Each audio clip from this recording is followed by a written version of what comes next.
Elon Musk is leading a group of investors that is offering to buy control of OpenAI for $97.4 billion. But OpenAI CEO Sam Altman told Bloomberg TV, no thanks. OpenAI is not for sale. The OpenAI mission is not for sale. Elon tries all sorts of things for a long time. This is this week's episode. All right, joining us to talk about Musk's day job, what he's doing when he's not running Doge, is ABC News technology reporter Mike Dobuski. And Mike, Altman says Musk is trying to buy OpenAI to slow down a competitor. Is that something that Musk does? Is Musk serious about this? I mean, it's certainly a strategy, right? Elon Musk is the owner of an artificial intelligence company himself, xAI, and it's largely seen to be kind of lackluster as compared to the OpenAI technology that they play around with, the generative artificial intelligence technology that's out there. Look, this would be a huge deal if it ends up going through, right? Almost $100 billion is, despite the fact that OpenAI is seen as this very important company in the artificial intelligence space, kind of seem to be overpaying, right? That's a huge number, whereas normally we're thinking that this is a deal that could be done in the range of $40 billion, right? That's how much Sam Altman, the CEO of OpenAI, would like to pay for the for-profit wing of that company, essentially. That's the sort of maneuverings they're going through. This would definitely take a competitor off the board in Elon Musk's world in the artificial intelligence space.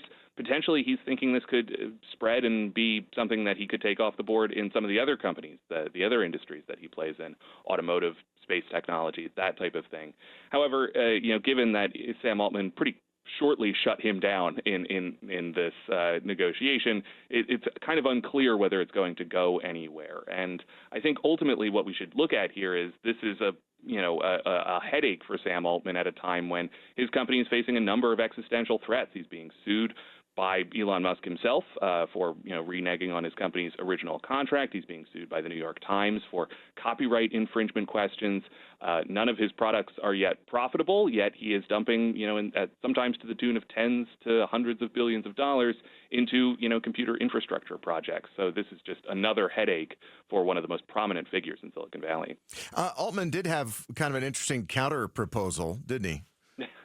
He sure did, yes. So he proposed to buy Twitter, now called X, for $9.74 billion. So 1/10 of what Elon Musk was throwing out there in order to purchase OpenAI. Now Sam Altman says, hey, if you have a $10 billion hole in your pocket, then I'll buy Twitter out from under you.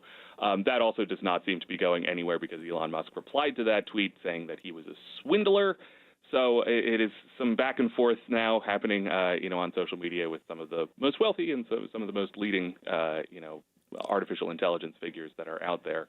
But yeah, that's the size of it right now. Where it goes next is kind of anybody's guess. Well, it's kind of interesting to watch two, tech bro billionaires having a hair pulling contest out in public. Right. I mean, that well, part it was not so long ago that Elon Musk and Mark Zuckerberg, the CEO of Meta, were going to fight, right? So, this is maybe just kind of the new normal. My question is, as we talk to ABC News technology reporter Mike Dobuski, is does Musk ever sleep? I mean, when does he have time for this? He's running Doge, and he's running SpaceX, and he's running X, and he's Tesla, and he's got a huge cadre of companies underneath him. Let's not forget some of the smaller ones. He's still trying to dig a tunnel between Los Angeles and Las Vegas with the Boring Company, and he's got a microchip company that is going to implant, implants into your brain and that sort of thing. When does he sleep? I don't really have a good answer for that. I think that a lot of these companies definitely run on, with their own sort of internal structure, and Musk is, if not quite a figurehead, a guy who kind of comes by and, meets for a meeting once a week and then moves on to his next thing or something that he's more focused on. There are good engineers at Tesla. There are good engineers at SpaceX. It seems like those companies are sort of churning along, if not great, at least okay. He's definitely certainly juggling a lot of things right now. All right, ABC News technology reporter Mike Dobuski joining us here on KTAR. I'm surprised that at one point Mike didn't say a mere $40 billion, right? Mere $40 billion. They're throwing around numbers that most of us just can't compute. I know that a billion is 1,000 millions, But even that is just, it's too big for me. I know. It's crazy. I would like to become acquainted, to be very honest. Right. I'd like to have the opportunity to count it or like dive into it like, what was it, Scrooge McDuck? Yes. He used to swim in his money. Mine. Throwing the gold in the air. Arizona enjoyed some decent job growth last year with about 57,000 jobs added to the state's economy. So what industries drove that growth? And will we see similar job growth this year? Well, let's ask an expert. And that would be economist George Hammond, the director of the Economic and Business Research Center at the University of Arizona's Eller College of Management. Professor, what sectors saw the biggest growth last year? Well, the biggest sectors adding jobs last year were private education and health services, followed by trade, transportation, utilities. Government jobs were actually up, and professional and business services did well as well. Were there any sectors where Arizona lost jobs? Yeah, there have been a couple of sectors that have been weak over the past year. Those include manufacturing. Information jobs, which include some web publishing jobs, such as those at Amazon, Facebook, and others that have been weak. And construction jobs have done okay. Leisure and hospitality jobs have also been weak in 2024 as they're still recovering from the pandemic. So when you say web writing jobs are going away, is this the takeover of artificial intelligence we've all been worried about?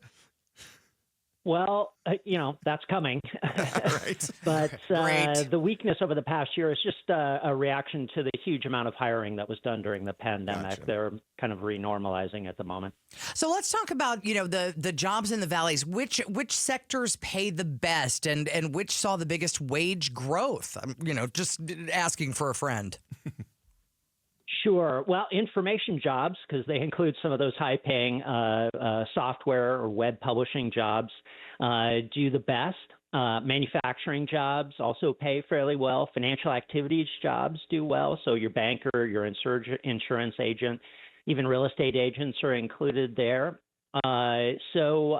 Wages have been rising at a solid pace over the past year, but slower than the wage growth that we saw, in the early days coming out of the pandemic.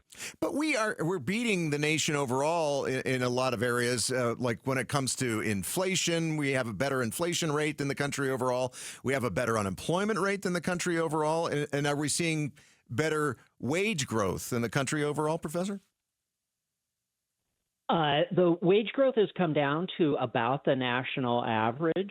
So wage growth is normalized after, rising at about 5.5% over the year as we came out of the pandemic.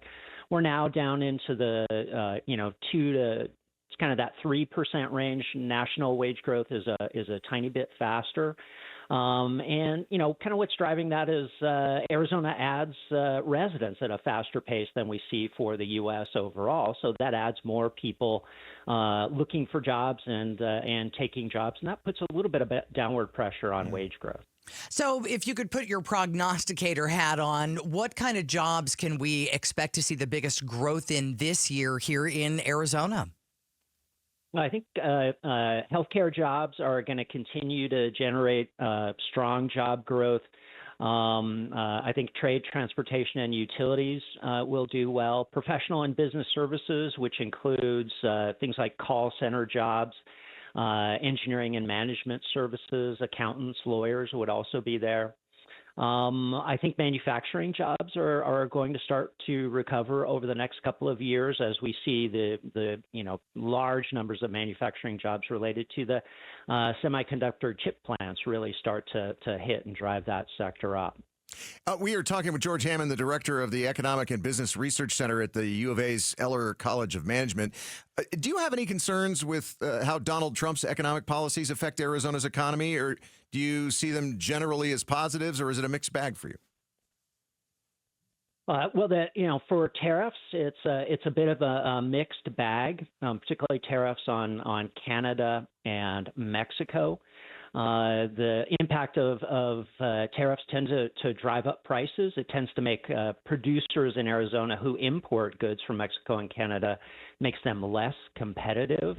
It also tends to drive up the value of the dollar, which makes things tougher on the exporters who provide jobs in Arizona. So that's a bit of a mixed bag, but overall a net negative. But, the trade sector is a fairly small part of the U.S. economy, and it is for Arizona as well. The bigger deal are the labor force impacts from a really concerted effort to deport large numbers of undocumented immigrants. The Pew Center estimates that about 5% of Arizona's labor force is undocumented. And, if we were to try to deport 5% of our labor force, that would create huge supply chain disruptions. It would really have a significant impact driving up wages and prices, and that would be a net negative, certainly in the short run. All right. Thanks, Professor, thank you so much. U.S. economist George Hammon, director of the Economic and Business Research Center at the University of Arizona's Eller College of Management. Thanks for watching Arizona's Morning News. Click to watch more from KTAR News and hit the button in the middle to subscribe.